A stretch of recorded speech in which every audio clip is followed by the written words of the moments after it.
Welcome to the Leather Journey, Gong Show edition. Listen to the calming sound of the gong.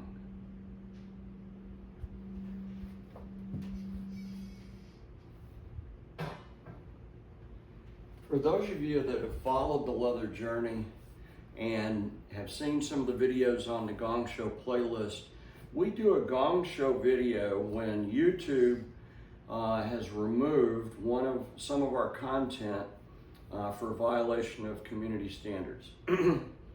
And all of our videos are instructional. Actually, all the comments on this video that we're redoing was that I didn't hit hard enough, that I didn't show the technique well enough. That's because we were demonstrating and teaching a technique. We weren't playing. It was completely instructional. And for those of you that watched the video, there was also comments in down below that reminded some of the drive-by viewers that complained that it was instructional and educational. So when we redo a video, it's very difficult because this video had been up on YouTube for 3 years. I don't script my content. It's all live from my living room or from wherever I'm video shooting. So to go back 3 years in time and redo the content that's been removed is very difficult to do. We're going to do the very best we can. Please stay with this video. Give it a thumbs up. Make a comment. And as always, if you're not subscribed, subscribe to the Leather Journey. So we're talking about spanking techniques today, and our demo bottom is going to be the rubber chicken, because when we use a real live person for a demo bottom, YouTube just doesn't like that. We're also going to use a pillow that has sequins on it, okay? In the original video, I showed a variety of different paddles that can be used for spanking, so I'm going to do some of that today. These may not all be the same paddles that I used 3 years ago, but I am wearing my AC/DC t-shirt that I wore 3 years ago. So some of these paddles I call pervertibles, and what those are is paddles that came from a vanilla use that we perverted, and we're going to use those in spanking or paddling. This began its life as a small pizza shovel made by Faberware, and we put a piece of leather on one side of it and a piece of sandpaper on the other side of it, and you can see it's a nice size for paddling. The traditional ping pong paddle, almost any ping pong paddle will work, but I like the one that has the pimples on it. They're not very expensive. Those work nicely for paddling. This began its life as an old-timey lard or butter scoop. It's made by Layman's.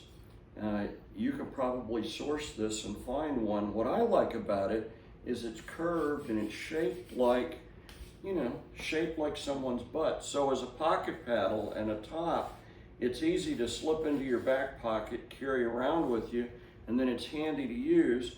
But also when you're using it on a spanking bottom, the curve nicely fits their bottom. This pervertible began its life as a barbecue grill. It's to clean the barbecue grill. Well, I saw that in Walmart and I didn't think barbecue grill. I thought, well, that's a pretty nice shaped paddle. The old fire hose. Fire stations have to pressure test their hose every 6 months or so, and the hose that doesn't match the pressure test or gets too worn gets thrown away. Well, we repurposed this. We took a section of it, cut it, folded it over, made a handle out of hockey tape, and it makes a nice paddle, whether you turn it sideways and hit with it on the edge, or whether you hit with the wide part of it, and whether you're using 2-inch or 4-inch fire hose, that works very nicely. And then we get over into paddles that were actually made by lifestyle vendors and designed for paddling. This little paddle it was made by bucket water hole leather, made a nice handle and tooled it. He took a piece of 2-inch leather, folded it over and made a strap, but it's not a long strap, it's a short strap, so it will fit and work nicely on the bottom. And now that we're using a rubber chicken, we can actually hit it harder. It'll work nicely on the bottom of whoever you're playing with. This was actually designed to be a belt for paddling, but it reminds me of a belt that you would just, pull off your waist, right? And double over and use as a paddle.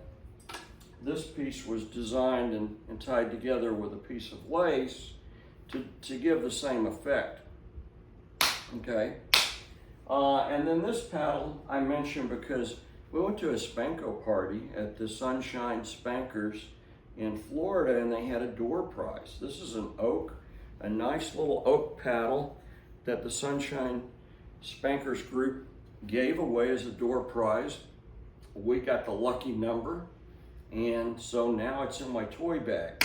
But any oak or hardwood makes a really nice paddle. So we have all these paddles, and we don't have to use those, we can use our hand. One of the things when you use your hand, if you're gonna spank with your hand, is to remove all jewelry and rings. If you leave your ring on and you spank someone, not only could you unintentionally hurt them in a way that wasn't intentional, but you could also break your finger, your own finger. So you want to remove jewelry. The techniques we went over, we're going to use our rubber chicken. Original demo bottom was wearing a maxi dress. She pulled it up just to her waist and was wearing a thong, and she bent over the arm of this chair. You don't have to have dungeon equipment to do spanking. All right, now keep it down there. So you put your demo bottom over the arm of the chair, over the arm of a couch, or on a piece of dungeon equipment, and you want to cup your hand so that there's a little bit of an air gap when you make contact, okay? I referred people to my caning playlist because most of the techniques I taught in the caning playlist are applicable and replicable to spanking. And since this is about spanking techniques, we're going to run through those real quickly. The first thing you want to do is do a good warm-up. And you're going to warm up just by lightly spanking an area. In the original video, I talked about not spanking genitals. You're spanking the butt cheek, the middle of each butt cheek. I call this a sweet spot, okay? So you're targeting the middle of each butt cheek, and you're just warming up.